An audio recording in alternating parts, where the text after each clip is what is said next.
Bismillah, walhamdulillah, wa salatu wa salamu ala rasulillah wa ala alihi wa ashabihi wa man tabi'ahum bi ihsanin ila yawmiddin wa ba'd. Assalamu alaikum wa rahmatullahi wa barakatuh. Here we are back at it with Ibn Abdul Qawi al-Mardawi's Manẓūmat al-Ādāb. Tonight we're going to begin a very important section.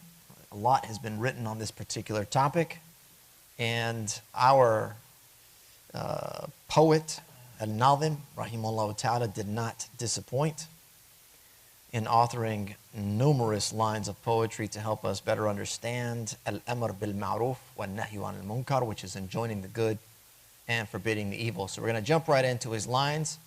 And he says, وَأَمْرُكَ بِالْمَعْرُوفِ وَالنَّهْيُ يَا فَتَى عَنِ الْمُنكَرِ اجْعَلْ فَرْضَ عَيْنٍ تَسْتَدِي عَلَى عَالِمٍ بِالْحَظْرِ وَالْفِعْلِ لَمْ يَقُمْ سواه به مع أمن عدوان معتدي ولو كان ذا فسق وجهل وفي الذي قيل فرض بالكفاية فاحددي وبالعلماء يختص ما اختص علمه بهم وبمن يستنصرون به قدي وأضعفه بالقلب ثم لسانه وأقواه إنكار الفتى الجلد باليد وأنكر على الصبيان كل محرم بتأديبهم والعلم في الشرع بالردي وإن جهر الذمي بالمنكرات في الشريعة يزجر دون مخف بمركد وبالأسهل ابدأ ثم زد قدر حاجة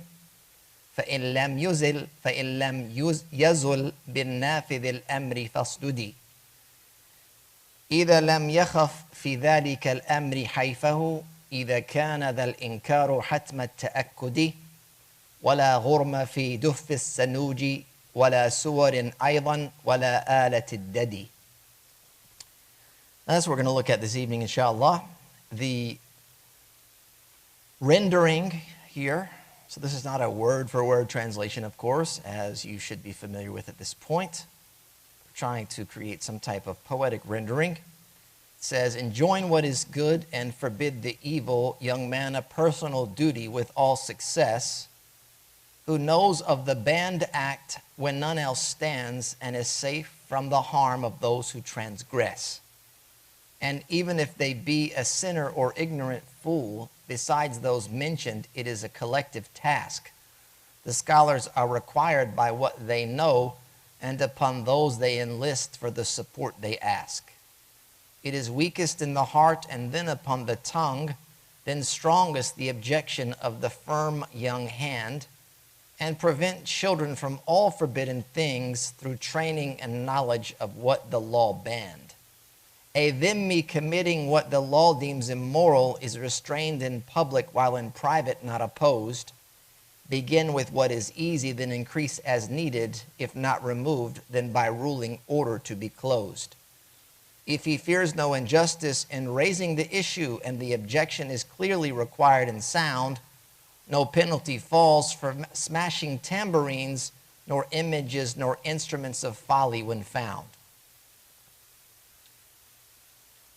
All right, so we're going to jump right into the topic here, looking at the first line. He says, وَأَمْرُكَ بِالْمَعْرُوفِ وَالنَّهْيُ يَا فَتَى عَنِ الْمُنكَرِ اجْعَلْ فَرْضَ عَيْنٍ تَسْتُدِي. So enjoin what is good and forbid the evil, young man, a personal duty with all success. And of course the topic, al-amru bil-ma'ruf wa-nahy al-munkar, is rooted in the Quran and the Sunnah of the Prophet sallallahu alaihi wasallam. There are numerous verses that have been revealed about this command and instruction from our beloved alayhi salatu wassalam. Just to mention a few, Allah says, كُنْتُمْ خَيْرَ أُمَّةٍ أُخْرِجَتْ لِلنَّاسِ تَأْمُرُونَ بِالْمَعْرُوفِ وَتَنْهَوْنَ عَنِ الْمُنكَرِ. You are the best nation ever raised for mankind. You enjoin what is right and forbid what is wrong. Another verse reads, وَلْتَكُمْ مِنْكُمْ أُمَّةٌ يَدْعُونَ إِلَى الْخَيْرِ وَيَأْمُرُونَ بِالْمَعْرُوفِ وَيَنْهَوْنَ عَنِ الْمُنكَرِ. Let there be among you a group who calls to goodness, enjoin what is right, and forbid what is wrong. Just two verses here so that you can see where we're deriving this from Allah's book. And then, of course, the Prophet ﷺ has numerous hadith on the subject. One of them will suffice for us tonight. He says, وَالَّذِي نَفْسِي بِيَدِي لَتَأْمُرُنَّ بِالْمَعْرُوفِ وَلَتَنْهَوُنَّ عَنِ الْمُنكَرِ أَوْ لَيُوشِكَنَّ اللَّهُ أَنْ يَبْعَثَ عَلَيْكُمْ عِقَابًا مِّنْهُ ثُمَّ تَدْعُونَهُ فَلَا يُسْتَجَابُ لَكُمْ. This is found in Sunnah Tirmidhi. Means, by the one in whose hand is my soul, you must enjoin what is right and forbid what is wrong, or else Allah will soon send upon you a punishment from Him. Then you will supplicate to Him, meaning you'll make dua, essentially to have that punishment removed, and He will not answer you. Okay, so you can see here a divine command to enjoin the good and prohibit the evil, and then the outcome for those that neglect. When the community neglects this obligation, they open themselves up, they set themselves up for destruction.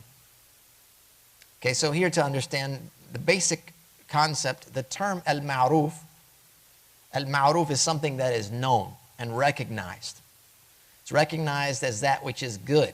This is the general understanding of what al-ma'rūf is. So al-amru bil-ma'rūf is to command what is known to be good. And in the sacred law, in our divine legal code, essentially it means obedience to Allah, acts of devotion and kindness towards others. This is al-ma'rūf. And it includes practices that are endorsed and praised by both divine revelation as well as human reason. So that includes cultural practices that are considered to be good and righteous. It's a part of al-ma'rūf. And in the legal code of Islam, sometimes the urf, which is where we're getting ma'rūf and urf, they go together. Sometimes the urf is ma'rūf, like the custom, that which is considered righteous, has a position within the legal code. In some cases, what is to be enjoined or commanded or what's recommended is based on what the cultural practice is. An example might be maintaining a standard of living. The husband's job is to maintain a standard of living for his wife when he marries, and that standard of living is going to be based on what's ma'rūf, what's known, right? Because you can look at some of the legal books, the legal across the various madhab, and they'll talk about defining what that is, especially for their time and their circumstance. They might say, maintaining your wife means giving her 2 loaves of bread a day and giving her 1 garment to wear in the warm season and 1 garment to wear in the cold season. And that might be what was expected during a certain time and place. Whereas today, and we're talking about in our community, that might not even reach. It's like not even a drop in the bucket for what's expected. It's not ma'rūf. That's the opposite, actually. And then you have to consider the various different tabaqat, right? The various different levels or classes of people, etc. Or, for example, the dowry at times. The dowry is based on what's ma'rūf. Some areas it might be a little lower. Some areas it might be a little higher. Some areas they do it in a certain way. And so you have to kind of take into consideration those things. So that gives you a general concept of what ma'rūf means. And specifically what we're talking about is that which is righteous, it's deemed to be good. We find in the Quran and the Sunnah, and of course, what we can come to a conclusion on based on is so long as it's not in contradiction to the divine revelation and legal code, the things that we practice within our communities, respectively. All right, so things like good conduct, fairness, good companionship, those are all considered to be min al-ma'rūf. The munkar is on the contrast of that. It encompasses all that is forbidden and considered morally reprehensible, whether it's an action, whether it's a word, or even an intention. This is considered min al-munkar. Right, so we have all of the good things, and on the opposite end we have all of the evil, reprehensible, and forbidden things. And so when the Imam, the author, al-Nadhim rahimahullah ta'ala, He says, عن المنكر اجعل فرض عين, basically saying that to make it a personal obligation, فرض عين. So we understand there's two types of obligations. There's فرض عين, that's an individual obligation. There's فرض كفاية, it's a communal obligation. The فرض عين means everybody's obliged to do it, much like 5 daily prayers. No one can pray for you. Okay, everyone has to pray and fulfill those obligations, fasting Ramadan, etc. And then there's fardu kifaya, which is the communal obligation, such that if someone from the community fulfills it, then no one else is responsible for it, like the adhan, calling the adhan. If someone in the community calls the adhan, then the rest of us are free. We're not held accountable for the adhan.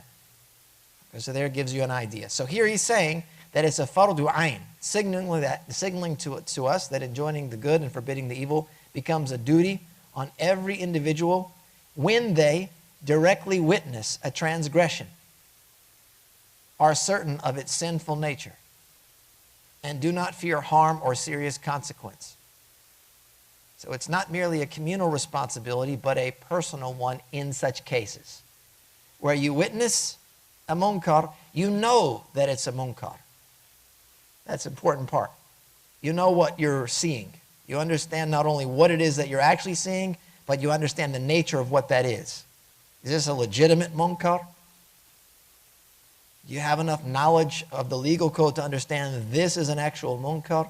Or I don't know enough and they're just doing something different than what I know. This might be from a different practice, a different madhab. It might be an issue of ikhtilaf, sa'ir, for example, legitimate difference of opinion on this issue. You have to understand and know well enough to say, look, now this is an obligation for me to stand and begin to rebuke or reproach or object to what I'm witnessing, right? And then, of course, he says something here about not fearing harm or serious consequence. And we're going to look a little bit about that shortly here. And then, of course, the line closes with the verb, he says here, testadi. Tested is a call to rectitude, like sadad. Implies being upright, morally accurate, and being granted divine success. Okay? It means being aligned with the truth in word and in action. A state which is only possible through Allah's blessing. Tawfiq min Allah. In Fath al-Wahhab, Imam al-Hajjawi, rahimahullah ta'ala, says it's an individual obligation, fardu ayn, upon every Muslim, and it is never waived under any circumstance. A person is always capable of rejecting evil, even if only with the heart. And that's where it becomes an inescapable obligation. You might be prevented from changing an evil with your hand, sometimes even prevented from speaking out against it, but the obligation of making inkar, reproaching, rebuking, despising the sinful act or the evil in the heart will always remain obligatory. It is not permissible to be content with sin, even if you're unable to remove it. So that's at the very base level, which he's going to address for us in the next several lines. He says, عَلَى عَالِمٍ بِالْحَضْرِ وَالْفِعْلِ لَمْ يَقُمْ سِوَاهُ بِهِ مَعَ أَمْنِ عُدْوَانِ مُعْتَدِي. So who knows of the banned act when none else stands, and is safe from the harm of those who transgress? So here the phrase, عَلَى الْعَالِمِ عَلَى عَالِمٍ بِالْحَضْرِ, upon the one who knows, is not talking about the scholar per se, but someone that has knowledge. Basically, it's linked to the line's declaration that enjoining right and forbidding wrong becomes a personal duty. Here when he says, make it a personal obligation for the one who knows the banned act, al-hadar. Wal-fi'l, he knows that it's happening. And then, of course, no one else is doing it. In that case, it's a personal obligation. When someone is knowledgeable of the prohibition, and they know that it's transpiring, they see it transpiring in front of them, and no one else is taking action, and then they have to jump in. He says, here he says, وَلَمْ يَقُمْ سِوَاهُ وَالْفِعْلِ لَمْ يَقُمْ سِوَاهُ. No one is taking action other than him. Means that if removing the wrong relies solely on this knowledgeable person, the obligation falls directly on them.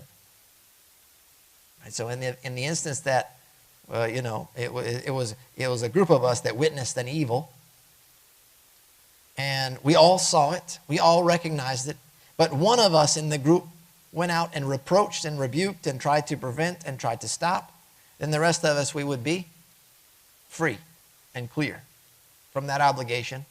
It would have sufficed him as fulfilling that obligation. Fardu ayn. If we were all there and only one person witnessed it, we didn't see what's happening, we don't know what's transpiring, then he's the one now. And him alone is responsible to manage the situation. And this again applies if there's no fear of harm. And that harm would be to oneself, one's wealth, one's honor, or their family. And if there's a credible threat or unjust aggression, this is why he says, مَا أَمْنِ عُدْوَانِ مُعْتَدِي. Here it's talking about free from harm of those who transgress. Then the duty is waived. The obligation is waived in order to prevent a greater harm. So here's where you have to begin to make an assessment. If I speak up right now or I go and try and change this, will it bring about a greater harm? Will it put me in harm's way? And based on your sound judgment, then you can determine whether or not you move forward or you refrain. Ibn Muflih, he states in al-Ādāb al-Kubra, the obligation to enjoin and forbid is conditioned on certainty of the ruling, number one, personal witness, number two, and the absence of expected harm or chaos or fitna, number three. So there you got three conditions that you have to consider. The act must also not provoke equal or greater evil than the one being corrected. Imam Ahmad radiallahu anhu said, as reported by a group of scholars, if you command or forbid something and the person does not respond, do not escalate the matter to the authorities in a way that would cause them to unjustly harm him. Basically, he's discouraging people from turning the person over to the ruler when it would lead to excessive punishment. And if you turn the person in, you would end and put a stop to the evil, but the result would be an evil greater than what was being committed. Like he's committing a sin, and if you were to turn him in, and you know that the ruler is going to transgress the limits, he would not be just in applying the legal code. He would be abusive or tyrannical. He would say, we're just going to let it go. We're not going to turn the person in because it's going to result in greater harm. So that gives you an idea. And this particular statement of Imam Ahmad, we'll come back to it shortly, when the Nazim, the Imam, the poet, he does bring to our attention the concept of raising or escalating this issue to the authorities. He also said one of the conditions is that the person must feel safe from harm to his own life or wealth. And this is the position of the majority of scholars. The Prophet ﷺ, he says, لا ينبغي لمسلم أن يضل نفسه. قيل كيف يضل نفسه؟ قال يتعرض من البلاء لما لا يطيق. He said, how is it possible? He says, it's not appropriate. It's not fitting for a Muslim to humiliate himself. And so they asked, how would one humiliate themselves? And he said, by exposing himself to a trial he cannot handle. And this hadith is collected by Imam Ahmad as well as Ibn Majah. You also find it in Sunnah Tirmidhi. Another potential condition here is for obligation is that you expect a positive outcome for enjoining or forbidding. Meaning, if I go and try and enjoin the good or forbid the evil, are they even going to listen to me? Or is it going to fall on deaf ears? So is it still an obligation if you assume that it's going to fall on deaf ears? So there's two narrations from Imam Ahmad. Abu al-Hadith reported that it is a condition. The obligation depends on expecting success, that you're going to be effective. You may recognize that you're not the person. You're not the one. I might not be the one in a position that carries enough weight to go and make inkar of the ruler, for example, or the leader, or the sheikh, or the elder. It might not be me, because my position is not one in which carries power or authority. And his does, and so he's going to look at me, unless I know that he's a very humble, very sincere person, he's just going to be like, get lost. So with this report, it says, if you assume, like you have a sound judgment that it's going to fall on deaf ears, you're not obliged. The other one, which is related by Hanbali, reports the opposite, that regardless of the outcome, whatever you assume will happen, you're still obliged to fulfill the obligation. In Nihaya al-Muqtadi'in, it states, this is Ibn Hamdan, one is only obliged to forbid evil when certain it will produce the intended result and no one else is taking action. It's also mentioned that some scholars allowed forbidding evil when no success is expected and harm is feared, while others did not. Some said it is still obligatory. So you can see there's a multitude of different opinions here. The reliable opinion, as noted by Al-Qadi, is that it is not obligatory in such cases, but remains permissible. And no one has the option to report the matter to the authorities, contrary to those who said it must be reported. Excuse me, and one has the option. Right, so you can still engage in al-amr bil-maʿrūf wa-nahy al-munkar, even though you assume that nothing's going to happen, even though harm might befall you, it's still permissible for you to do that. You can still take on the burden. You can look at Imam Ahmad himself in his story. As he was imprisoned and he was tortured for al-amr bil-maʿrūf wa-nahy al-munkar, and that has to do with enjoining the good and forbidding the evil when it came to the debate of the time between the Mu'tazila and the Ahl Sunnah. Okay, and one of the main, the linchpin of the debate was about the Quran being created or not. And so the Sunni Muslims held the view that the Quran is not created, it's the speech of Allah, uncreated. Because Allah's speech is min sifatihi, it's from His attributes. His attributes are not created, they're eternal. And the Mu'tazila, they came to this conclusion through kind of a philosophical, rational type of exercise, that no, it's created.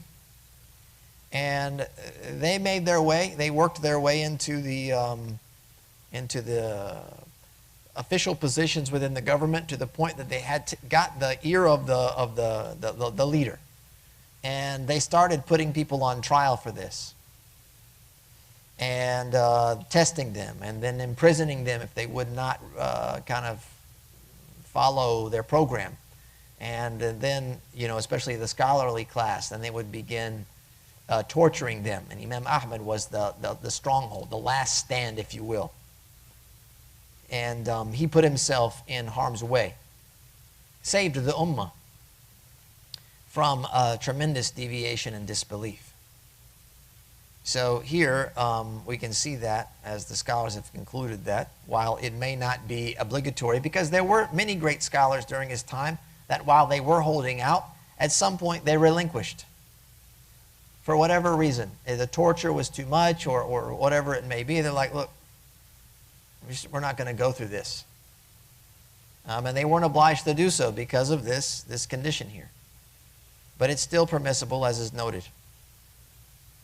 The relied upon ruling is that enjoining good and forbidding evil becomes a personal obligation, fardu ayn, when one has certain knowledge of the sin. Again, we're recapping this. Certain knowledge of the sin, witnesses it directly, and no one else is taking action, provided they do not fear harm to their life, their wealth, honor, or family. It does not result in equal or greater harm, and the act is likely to produce a positive outcome. Otherwise, the obligation is waived, and escalation to authorities remains optional, not required. The obligation is waived. It is, however, still permissible to pursue al-amr bil-maʿrūf wa-nahy al-munkar regardless of the outcome. Okay? So, وَلَوْ كَانَ ذَا فَاسِقٍ وَلَوْ كَانَ ذَا فِسْقٍ وَجَهْلٍ وَفِي السِّوَى الَّذِي قِيلَ فَرْضٌ بِالْكِفَايَةِ فَاحْدُدِ. And even if they be a sinner or ignorant fool, besides those mentioned, it is a collective task. So here, even if the one commanding or enjoining good and forbidding evil is a sinner, is what he's opening with. وَلَوْ كَانَ ذَا فِسْقٍ. Even if the person is a sinner, a fasiq here is what we're talking about. And the fasiq is one who's described as someone who commits a major sin and hasn't repented, or persists in a minor sin. So they've committed a major sin, they haven't repented, that's considered fasiq. Someone that haven't committed major sins, they're just regular in committing the same minor sins over and over again. That's also considered fisq. This does not invalidate their duty to speak out against evil. According to the relied upon view, it is not a condition that such a person must be morally upright, adl. Whether the person is a scholar, judge, layperson, or even openly sinful, all have the same standing when it comes to this obligation. And this is noted in al-Ādāb al-Kubra. So when he says, وَلَوْ كَانَ ذَا فِسْقٍ وَجَهْلٍ وَفِي السِّوَى الَّذِي قِيلَ فَرْضٌ بِالْكِفَايَةِ فَاحْدُدِ, the use of even if they be a sinner, in the verse hints at scholarly disagreement. Because some have said that in order for you to be in a position to enjoin what is right and forbid what is wrong, you must be upright. You can't be a sinner. Or some have even gone to the extent of saying that you have to be officially appointed by the authorities. And that was a role, that was actually a job that the hakim or the sultan would employ people to manage. It's a topic in and of itself, known as al-hisbah. And it's something that scholars have written volumes about. Shaykh al-Islam Ibn Taymiyyah, for example, has an entire volume about al-hisbah. So what we're looking at now is just giving you basic concepts, just introducing you to the topic, because it does go quite deep.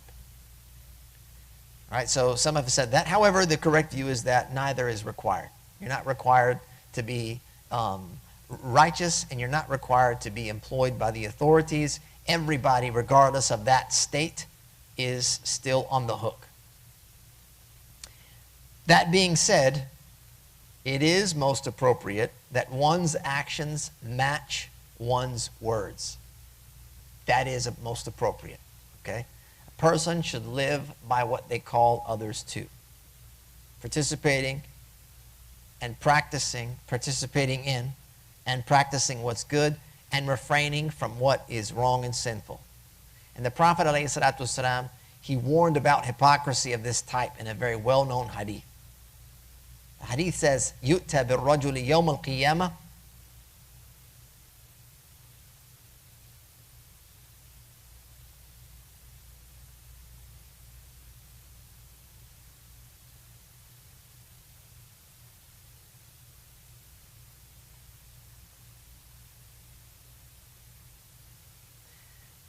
فيلقى في النار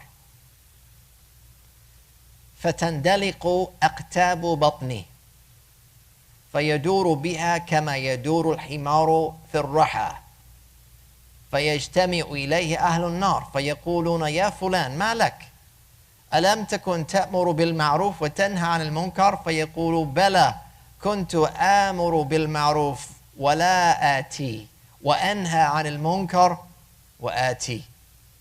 This is reported by Imam Bukhari and Muslim. A man will be brought on the day of judgment and thrown into the fire. His inner organs will spill out, and he will circle around them like a donkey around a millstone.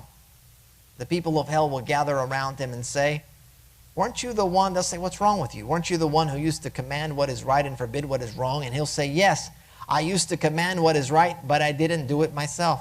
And I would forbid what is wrong, but I did it myself. And there are multiple hadith like this. Even in the Quran, Allah subhanahu wa ta'ala talks about this type of hypocrisy. كبر مقتا عند الله أن تقولوا ما لا تفعلون أن تقولوا ما لا تفعلون. He says, like, the most despised of things with Allah subhanahu wa ta'ala are that you do what you do not act upon.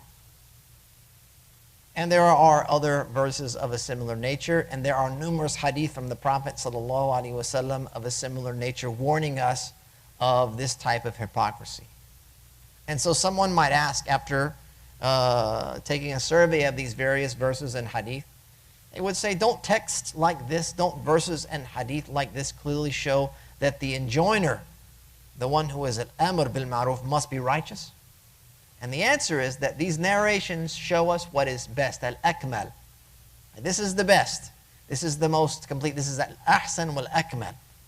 But it's not a requirement. Every believer should strive to be righteous and just, and every believer is on the hook to enjoin the good and forbid the evil. It's one of the unique qualities of this ummah. Okay? While everyone is required to strive to be righteous and just, there is a need for people to call to good and warn against evil. It remains regardless their status or state. If only the sinless were allowed to advise, the entire duty of enjoining and forbidding would collapse, despite being one of the pillars of our religion. It was said to al-Hasan al-Basri, so-and-so doesn't preach because he's afraid of saying something he himself doesn't act upon. And al-Hasan replied, and which of us actually lives up to everything we say? Shaitan would be thrilled to trap a person like that, stopping people from ever commanding good or forbidding evil. Naturally, you're going to feel something in your heart when you don't live up to what it is that you say. But that shouldn't stop you from doing it anyway. So the takeaway here is that every believer, as long as the previously mentioned conditions are met, is obligated to enjoin good and forbid evil, even if they're a sinner. They don't have permission from an authority. And even if those he addresses are his own companions in sin, his own inner self, he enjoins good upon and forbids evil from. For everyone is responsible for this duty. And then, of course, outside the rare case when it becomes a personal duty, fard ayn, it is considered a communal obligation, fard kifayah. That is, if some fulfill it as I described in the previous example, the duty lifts from the rest. The concept here between fard ayn and fard kifayah and how it can bounce back and forth between those two rulings is a focus on the action being done and not the one that does it. The idea is this has to happen. It doesn't matter who does it. And so it could be fardu ayn on one person and fardu kifayah in another situation, etc. So the wording of the Nadhim here, our author and poet, the Imam Ibn al-Qawi al-Mardawi, we learn that this duty always falls into one of two categories, right? As he says here. If you look at the line again, at the top here, where do we begin? Over here. He says, "An al-munkar ij'al farda ayn tastadi." And then on the next line down, he says, "Alladhi qila fardun bil kifayati fahdudi." So he's highlighting both ayn and kifayah. So essentially, fardu ayn, when one is uniquely positioned to act. Remember that you are knowledgeable of the evil, you witness it, you're safe, etc., etc., and there's no one else doing it. Now it's fardu ayn on you. Fardu kifayah, when others could also fulfill the duty.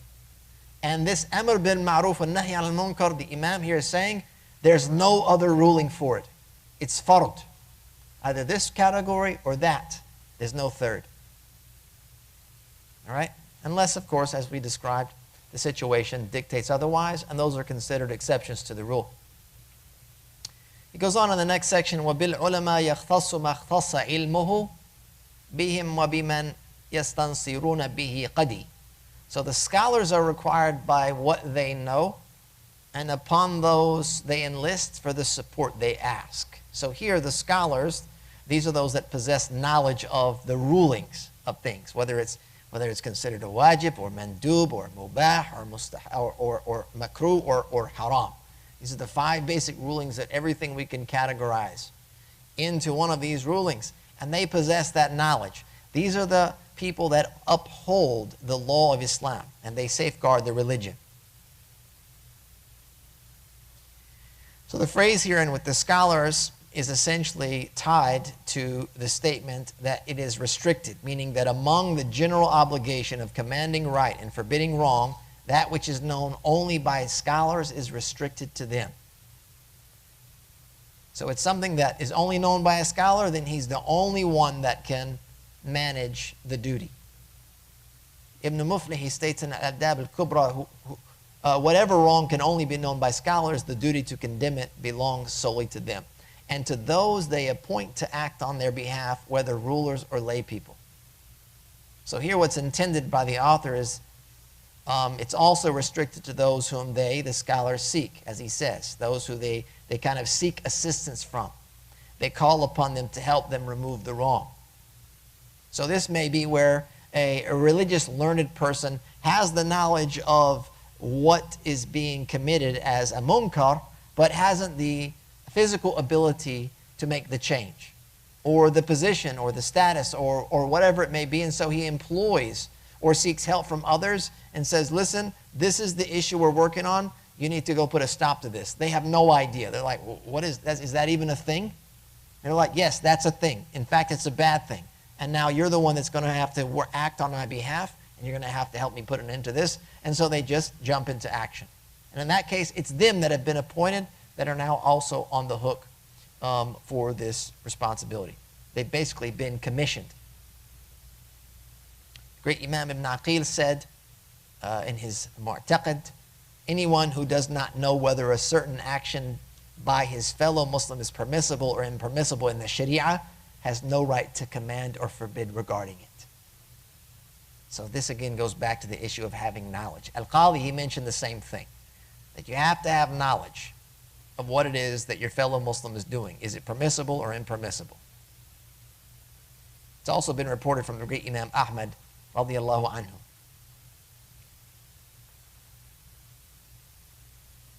It says it was previously mentioned that for something to be obligatorily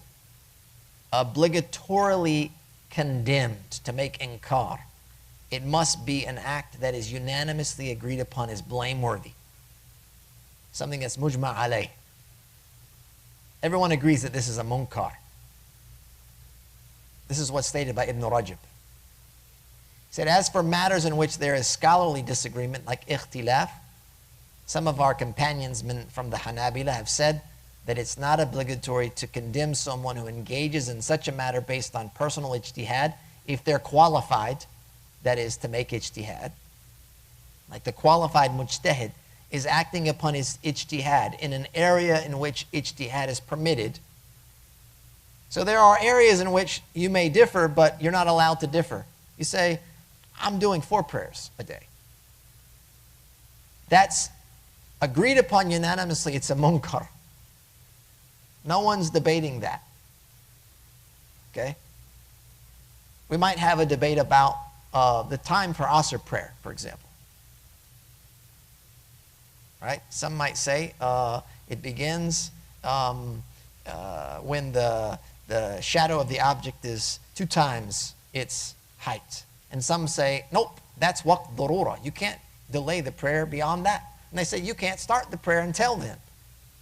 So here's an issue of ijtihad, of differing of opinion. And in this case, Imam Ibn Rajab is saying to us, you can't make inkar here because it's not mujma' alayh. It's not agreed upon. Or a person is making permissible taqleed. They're following the mujtahid. They're following the qualified scholar. They're following the bona fide madhab, for example. They don't know. I don't know. I'm just this. I'm just a this. I'm just a Hanbali. I'm just a Hanafi. I don't know. I just know this is what I'm supposed to do. And this is a bona fide madhab. And then this is what I'm going to do. And in that case, you're just like, okay, ala barakatillah. You're following a qualified ijtihad. The author of al-Ādāb, he also said there's no condemnation in issues where disagreement is considered valid. يَسُغْ فِيهِ الْخِلَافِ. This is like a legitimate, valid differing of opinion from among the jurists when it comes to al-furu', the branches, the legal code of Islam, against one who's performed ijtihad. So you can't make inkar of someone who's performed ijtihad or follow a mujtahid therein. This was similarly reported by al-Qadi and the scholars of the school here, and it's explicitly stated that it's not permissible to condemn such a person. Okay, so we have to consider these things, and that's why having knowledge is so important if you're going to be involved in this type of community work and fulfilling this obligation. You have to have a level of knowledge that will lend itself to your ability to fulfill this duty. And when we look at that, considering, you know, the ijtihad and the various madhab, etc., a person's school of thought is also considered in this issue. Those who are committed to a particular madhab, okay, like this person over here says, look, I'm just a Hanbali. I'm just doing this thing because that's what I am. And I'm just a Hanafi or a Shafi or a Maliki. I'm just practicing my madhab. They must not contradict it without sound evidence or valid imitation. They're making taqlid of another scholar. Or they have a legitimate excuse, because in the madhab, especially in the Hanbali madhab I can speak for, is that you're not obliged to follow the madhab. But you can't go cherry picking either based on your personal preferences. You're not allowed to go and find all of the concessions and create a religion based on concessions. Okay? Without evidence, without valid imitation of another scholar, or without a legitimate excuse. A legitimate excuse might be like, look, if I follow the madhab here in this particular issue, it creates a great deal of hardship for me. Personal hardship. And so because of that, not because I just don't like it, it's because it's going to put me in harm's way, then I'll look for another valid ijtihad or imam to follow in this case. Without those basic parameters, jumping ship or jumping around as it described based on personal preference is following desires. And this is something that's condemned. You make inkar of this. So that's where the madhab comes into play. And that's when you would make inkar on someone who has adopted a particular madhab. This is how they identify. This is what they're practicing. And you see them just bouncing around. And you're going, wait a minute. You're not playing by the rules here, right? You're like just living based off your own personal whims and fancies without excuse. Imam Ahmad and others stress that one may not switch legal views just out of convenience or whim. A person must act based on principle through sound evidence or valid ijtihad. So that gives you some concepts as to kind of scenarios, the rulings and some scenarios in which this is applicable to. The next section, he kind of moves into the medium, how you begin to carry out or fulfill this duty. He says, وَأَضْعَفَهُ بِالْقَلْبِ ثُمَّ لِسَانِهِ وَأَقْوَاهُ إِنْكَارُ الْفَتَى الْجَلْدِ بِالْيَدِ. He says, it is weakest in the heart and then upon the tongue. The strongest, the objection of the firm young hand. So here the weakest means by which a person enjoins the good and forbids the evil is in the heart. The weakest level of inkar is in the heart without involving the tongue or the hand, meaning you're not speaking out and you're not taking action. You're just silent, and inside your heart you're making inkar, condemnation of the evil. Someone might say, well, what change is happening here when a person is condemning something with their heart? And the answer is that what is meant is that one disapproves of it inwardly. They do not accept it and instead engage in the remembrance of Allah, reflecting upon His majesty and His authority. And Allah has praised those who act in this way as a form of grace and favor, as He says, وَالَّذِينَ لَا يَشْهَدُونَ الزُّورَ وَإِذَا مَرُّوا بِاللَّغْوِ مَرُّوا كِرَامًا. He says, and those who do not bear witness to falsehood, and when they pass by idle speech, they pass by with dignity. Okay? وَإِذَا مَرُّوا بِاللَّغْوِ مَرُّوا كِرَامًا. Meaning they're passing by it. They're not stopping to make inkar, but they're passing by and they're passing by in a way which is dignified, meaning they're passing by and they're not getting involved. They're passing by and they're not happy or satisfied with it. They're passing by and they're making inkar in their heart. Right? So if you're in a scenario like you might find yourself here today, in our context, we're going to be in this is going to be where we find ourselves most of the time when we tune into our surroundings. Okay? You go out and you see the world that we live in, especially now in the summer. It's getting hot. Outfits are changing. Right? Yeah. Skin is exposed, both men and women. The auras are out. Okay? I mean, sometimes we get, it's so overwhelming and we're so inundated with it that sometimes it doesn't even register anymore. It's like, it doesn't even cross my mind anymore. But the reality is that when you see that, the person of faith is going to have inkar. They're going to condemn that in their heart, even though they're not going to say anything, because you're in a situation where if you were to say something, you might end up getting the police called on you. Yeah, that's going to happen right away. We're getting that out. Police are coming. You're making inkar. You know nothing's going to come of it. Nothing's going to come of that. You're out and about. And there's a party going on. They're drinking. The live music's going.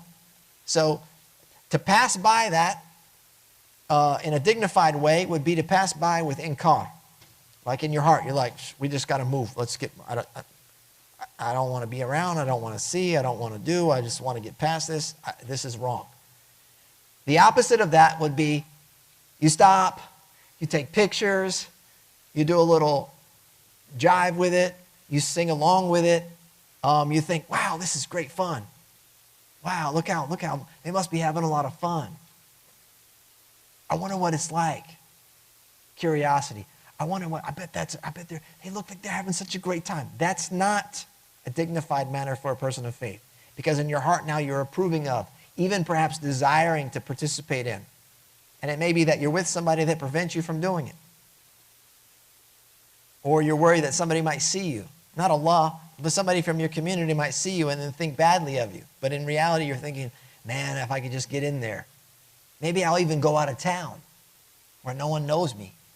And then I'll partake and I'll enjoy and I'll make my plans and That's not as described here. وَالَّذِينَ لَا يَشْهَدُونَ الزُّورَ وَإِذَا مَرُّوا بِاللَّغْوِ مَرُّوا كِرَامًا. That's not passing by idle speech in dignified manner. Okay, so it's a personal duty to detest what Allah detests, and to love what Allah loves and is pleased with. The Prophet ﷺ, he says, actions are according to their intentions. He also said, ad-dīnu nasiha, to have sincerity in your religion. And then after that, greater than inward condemnation alone is to condemn it with the tongue, meaning that you verbally denounce the evil.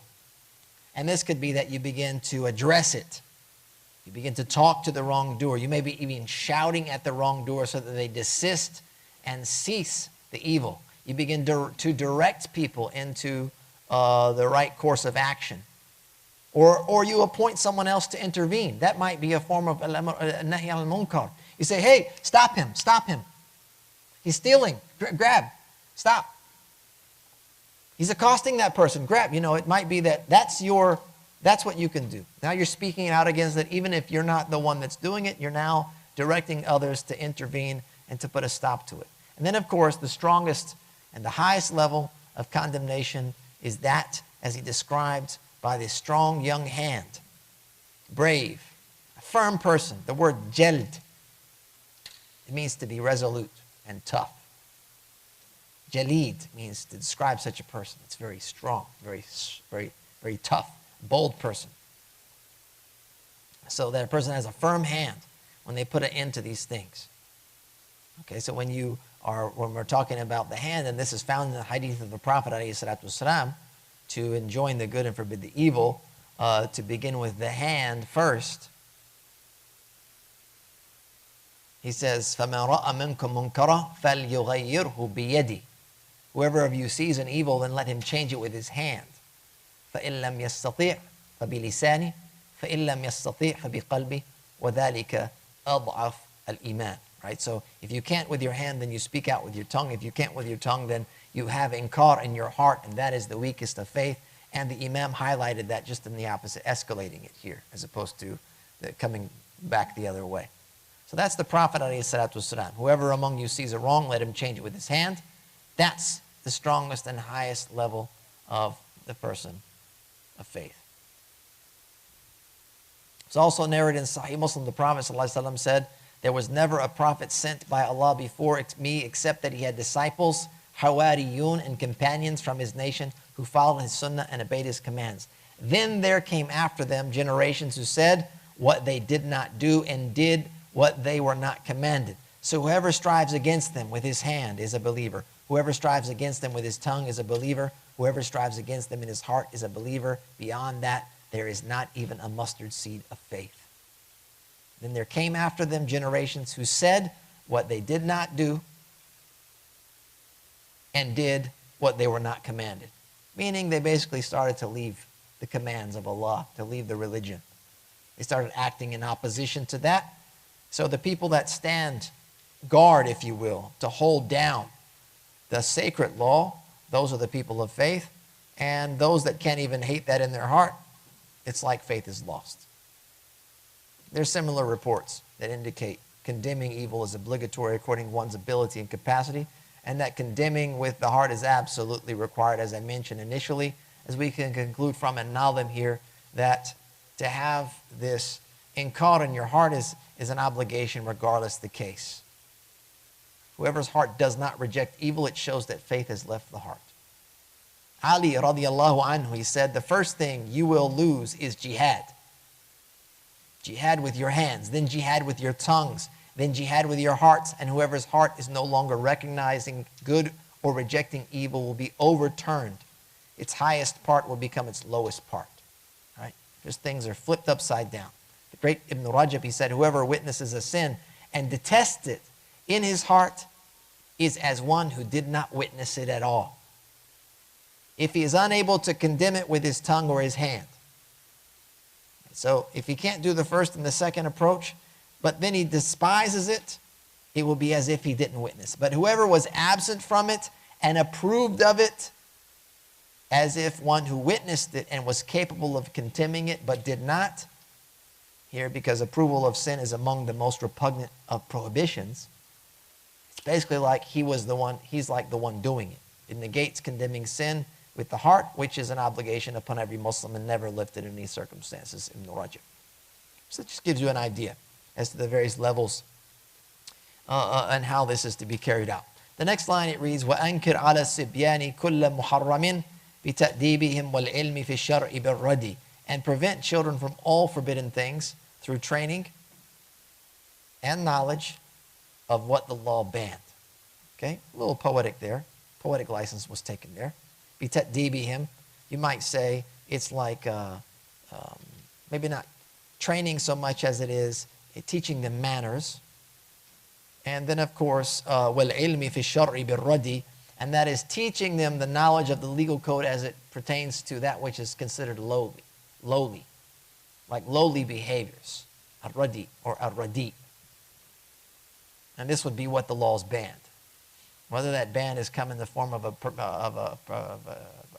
tahrim, right? This is impermissible, or that which is considered makruh. So essentially, the author here, وَأَنْكِرْ عَلَى السِّبْيَانِ, is encouraging us, or is commanding us, the morally responsible, the mukallaf, those that are mature, they're committed to following the sacred commands of Allah. They possess knowledge of the legal rulings. They're now commanded to prevent the children, as-sibyan. These are the young ones that have yet to reach the age of puberty, of legal accountability, which is taklif. That's what's understood here. In the Arabic language, they have various different codes. So typically, sabi is like a very, very young baby almost, is a sabi. And then they have names for as they grow older until they reach the age of puberty. However, in general, sibyan is used sometimes to mean a child before puberty. And that's what's intended here. Because we know that as kids are, when you're nursing, you're not doing anything. There's nothing that you're able to do that's considered lowly or sinful behavior. That would be categorized as sinful behavior, even though at that age they're not sinful, right? Because they're not at the age of taklif. So they're not morally accountable for what it is that they do. It doesn't mean that they have a license, free license to roam free and just act as they want. And we go, they're not even, there's no kitab for them, right? They don't have any record of evil deeds. So why are we stressing them out? Let them go, let them have fun, let them explore, let them experience, let them live, let them give them all, give them, that type of, make them happy,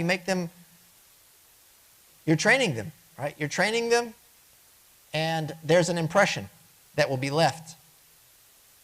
So you're to condemn every forbidden act and every statement, even if the doer is not actually sinful, which is someone below the age of taklif, moral accountability. The child, for example, not morally accountable. They're not held sinful, but they're still prohibited and prevented from engaging in this type of behavior. And the prohibition is directed toward disciplining them and deterring them from engaging in what Allah subhanahu wa ta'ala has forbidden. And there's no difference in children between boys and girls when it comes to this. You can't do the boys one way and the girls the other way, right? Let the boys run wild and hold the girls in prison. It doesn't matter. They're both to be treated in the same fashion. So it is recommended to rebuke them, meaning to discipline them and to teach them that the action that they're engaged in is condemned in our religion, if they're engaging in those types of acts. And these are, of course, as he mentions here, ar-radi, which is the base or ugly acts, blameworthy. These should not be tolerated. And if the children, they begin to learn this at an early age, if they begin to understand what is repugnant and what is impermissible in our religion, it will settle in their heart such that they will not repeat these actions. Imam al-Hajjawi explicitly stated that rebuking such behavior in children is recommended. His words, it is recommended to rebuke children who have not yet reached puberty, whether male or female, as a means of disciplining and educating them. The scholars, al-Ashab, they said, one does not rebuke someone who is not legally accountable except as a form of discipline and deterrence. It was mentioned by Ibn Siri, and he said, they used to say, honor your child and instill in him good discipline. Al-Hasan said, learning in childhood is like engraving into stone. Learning in childhood is like engraving into stone. Naqs bil-hajar. Right? So what your child learns, it will stick with them. So if they were brought up on indulging in sin, they were brought up in a way which is, look, I don't know anything otherwise, that's gonna leave an imprint. And it's going to be hard for them to come out of that. And that's why, for example, the obligation of the guardian to have their child pray at the age of 7. Are they at the age of taklif at 7? No, they're not pubescent at 7.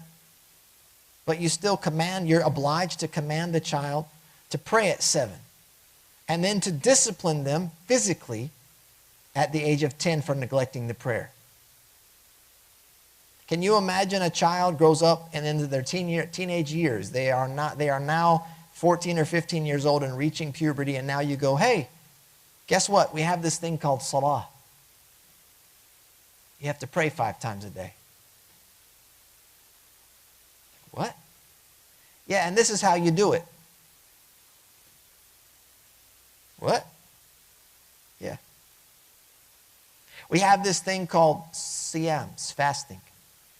This is what you have to do. We have this thing called hijab. 14 or 15-year-old girl, there's an imprint there. She's already used to not wearing it. It's going to be hard for many. So it's obligatory as well for the guardian to teach the child whatever knowledge is required for them to fulfill these types of obligations. The next section he says, وَإِنْ جَهَرَ الذِّمِّيُّ بِالْمُنْكَرَاتِ فِي الشَّرِيعَةِ يُزْجَرُ دُونَ مُخْفٍ بِمَرْكَدِ. He says, a dhimmi committing what the law deems immoral is restrained in public while in private not opposed. So the dhimmi here is someone under the protection of the Muslim state. Whether that's by a treaty or some type of pact, a security agreement. Dhimmis, they are Jews, Christians, or Zoroastrians whom are permitted to engage in these types of contracts and agreements. And that's because they possess some type of connection to revelation or scripture. If they openly perform or reveal something that they do which is prohibited according to the Sharia of Islam, it must be condemned and stopped. And that's why he says, fi shari'ati, with the alif lam at-ta'rif, ash-shari'ah. And it's understood here to mean the Islamic law. Ash-shari'ah means a legal code.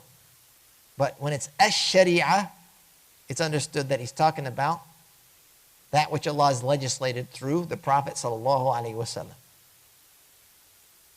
And so from this, it's understood that if the dhimmi does not make his sinful act public in our sharia, but he hides or conceals it, then he's not to be rebuked. You don't go sneaking and spying and looking. They keep it private in their own quarters, in their own home. They conceal that. We've got no business with it. As he mentions here, someone that's mukhfin, he's covering and concealing that. It means to hide something. So the dhimmi doesn't make the evil action or statement public. They do it discreetly in their private dwelling, as he says, bi-markadi. That's like alone in his home, for example. And this is mentioned in al-Ādāb al-Kubra. It's stated that when the dhimmi, this is the non-Muslim as it described under the protection of the Muslims, commits acts prohibited in their own religion, but not in Islam, we do not object. It's haram for them, but not for us. They do it out in front of us, no problem. It's not haram for us. It's your religion that says it's haram. Regardless of whether they do it publicly or private, we're not going to object. And this aligns with the legal framework that limits this rebuking to acts that are forbidden with our sharia when they're done publicly. If the dhimmi openly violates a prohibition in Islam, then that's when we're going to rebuke. It becomes obligatory, whether or not they consider it to be permissible. If they perform an act they personally consider forbidden in Islam, they personally consider forbidden, but Islam does not prohibit it, then we're not going to jump into action. Even if they do it publicly, because Islam, we're not to interfere with them so long as they are fulfilling the conditions of the contract, which is the aqd that we have, or the ahd. And that is that they pay the jizya and they submit to the Muslim rule. So long as they're doing those two things, then when it comes to like what you think is personally haram, or what your religion says is personally haram, it's not our business. What we're worried about is enforcing the law of Islam. Our job is not to enforce the law of your altered religion. We're not enforcing a false legal code. We're going to enforce the legal code of Islam. Anything they publicly display from the prohibited acts of our religion must be explicitly condemned. So if it's wine, it can be poured out. If they display a cross or musical instruments start coming out in public, it's permissible to break them. If they publicly express disbelief, they can be disciplined for that. They must be prevented from publicly showing what is forbidden for Muslims. And it's mentioned in al-Mughni and other works. They're also to be prevented from anything that causes offense to Muslims, such as public display of wine, pork, their festivals, displaying crosses, ringing bells and such, and from publicly selling food during the daytime in Ramadan. Also, if they engage in interest-based transactions in our markets, They are to be prevented since that leads to corrupting our currency. This is stated by al-Qadi. The apparent meaning of this is that they're not prohibited if they take it outside of the Muslim marketplace. But in al-Ādāb al-Kubra, the author leans toward the view that they should be prevented altogether from interest-based transactions because they too have been prohibited from riba. Even if they don't practice it in their religion, it's there. And they should be treated like Muslims regarding this. He says, وَبِالْأَسْهَلِ ابْدَأْ ثُمَّ زِدْ قَدْرَ حَاجَةٍ فَإِنْ لَمْ يَزُلْ بِالنَّافِذِ الْأَمْرِ فَاصْدُدِي. He says, begin with what is easy, then increase as needed. If not removed, then by ruling order to be closed.